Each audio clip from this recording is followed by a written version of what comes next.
बिस्मिल्लाहिर्रहमानिर्रहीम। नाज़रीन, आज की इस वीडियो में हम आपको एक इमाम साहब का ऐसा दिलचस्प वाक़या बताने वाले हैं जिसको सुनकर आप हैरान हो जाएंगे और आपका ईमान भी ताज़ा हो जाएगा। इसलिए नाज़रीन, आप इस वीडियो को आखिर तक ज़रूर देखिएगा और अगर आपको हमारी ये वीडियो अच्छी लगी तो मेहरबानी करके अपने दोस्तों में शेयर भी कर दें। तो चलिए वीडियो शुरू करते हैं। नाज़रीन, एक बार अफ्रीका के एक गाँव में एक इमाम साहब को मुकर्रर किया गया। इमाम साहब एक बेहतरीन हाफिज होने के साथ साथ कुरान पाक की तिलावत भी बड़े शानदार तरीके से करते थे। वक्त के पाबंद और तकवे वाले थे, इसीलिए गांव के लोगों को इमाम साहब बहुत पसंद आए और पूरे गांव वाले उनके खूब इज्जत करने लगे। नाजरीन, इसी वजह से गांव का हर आदमी उस इमाम साहब के दावत करना अपने लिए इज्जत समझते थे और बढ़ चढ़कर गांव वाले इमाम साहब की इज्जत और अफजाई करने लगे। इसी वजह से गांव में इमाम साहब की खाने की बारी लग गई। नाजरीन, उसके बाद कुछ दिनों के बाद रमज़ान का महीना शुरू हो गया और गाँव के ही एक आदमी ने बड़े शौक से इमाम साहब की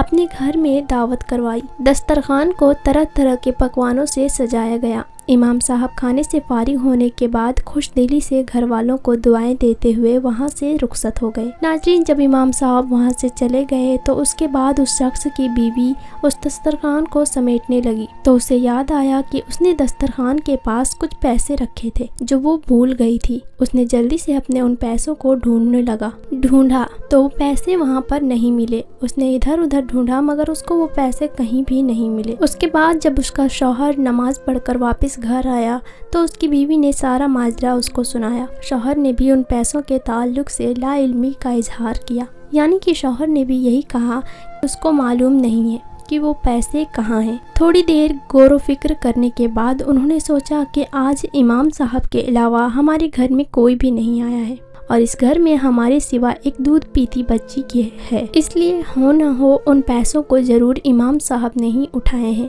और वो ही इन पैसों को चुरा कर ले गया है। ये सोचकर उस शख्स को इमाम साहब पर बड़ा गुस्सा आया और अपनी बीवी से कहने लगा कि हमने तो इमाम साहब को इस मुबारक और बाबरकत महीने में इतनी अच्छी दावत दी मगर उस इमाम साहब ने हमें बदले में ये सिला दिया। मगर इन लोगों ने शर्म के मारे इमाम साहब को पैसों के बारे में पूछना मुनासिब नहीं समझा मगर वो उस दिन के बाद उस इमाम साहब से कतराने लगा। नाजरीन, इस घटना को पूरा 1 साल बीत गया। फिर रमज़ान के महीने में उसी घर में इमाम साहब की दावत की बारी आ गई। शौहर ने बीते रमज़ान के वाक़ये को सामने रखते हुए बीवी से मशवरा किया कि हम इस बार इमाम साहब की दावत नहीं करेंगे मगर उसकी बीवी अच्छी थी। वो अपने शौहर से बोली कि हो सकता है इमाम साहब की उस दिन कोई परेशानी या मजबूरी रही होगी, इसीलिए उन्होंने वो पैसे उठा लिए हों। हमें उनको माफ़ कर देना चाहिए और इस बार भी उनकी दावत करनी चाहिए। नाजरीन, शौहर ने अपनी बीवी की बात मान ली और इमाम साहब को इस बार भी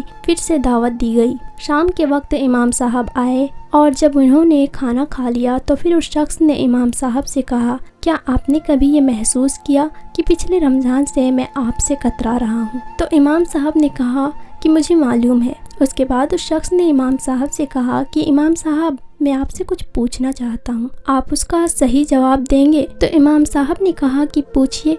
तो शख्स ने कहा कि पिछली बार मेरी बीवी दस्तरखान के पास कुछ पैसे रखकर भूल गई थी मगर उसके बाद जब उसने उन पैसों को ढूंढा तो वहाँ पर नहीं मिले और आपके सिवा हमारे घर पर कोई भी नहीं आया था, इसलिए हमें लगता है कि वो पैसे आपने ही उठा लिए। क्या आपने ही उठाए थे वो पैसे?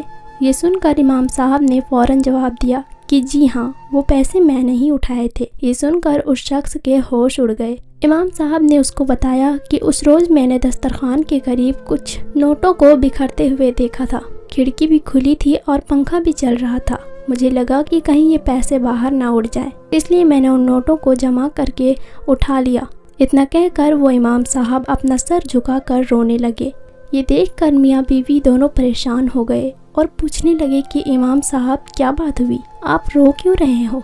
तो इमाम साहब ने कहा कि मैं इस बात पर नहीं रो रहा हूँ कि आप लोगों ने मुझ पर इल्ज़ाम लगाया है, आप लोगों ने मुझे बेइज्जती किया है, बल्कि मैं इस बात की वजह से रो रहा हूँ कि आज इस बात को पूरा 1 साल बीत चुका है और इस 1 साल में तुम्हारे घर में किसी ने भी कुरान पाक को नहीं छुआ है। अगर कोई एक बार भी सिर्फ कुरान पाक को खोल भी लेता तो तुम्हें तुम्हारे पैसे मिल जाते। इतना सुनते ही वो शख्स दौड़ता हुआ घर में रखी कुरान पाक के पास गया और जल्दी से उसको खोल कर देखा तो कुरान पाक में वो सारे के सारे पैसे मौजूद थे। ये देखकर वो शख्स बहुत शर्मिंदा हुआ और कुरान पाक को चूमने लगा और इमाम साहब से माफ़ी भी मांगने लगा और इमाम साहब से कहा कि अब वो हर रोज़ कुरान पाक की तिलावत करेगा। नाजरीन, एक और दिलचस्प वाक़या आपको सुनाने जा रही हूँ, ज़रूर सुनिए। एक औरत है, वो बयान करती है कि उसका शौहर उसको छोड़कर बगैर बताए कहीं चला गया और फिर मैं उसकी राह तकती रह गई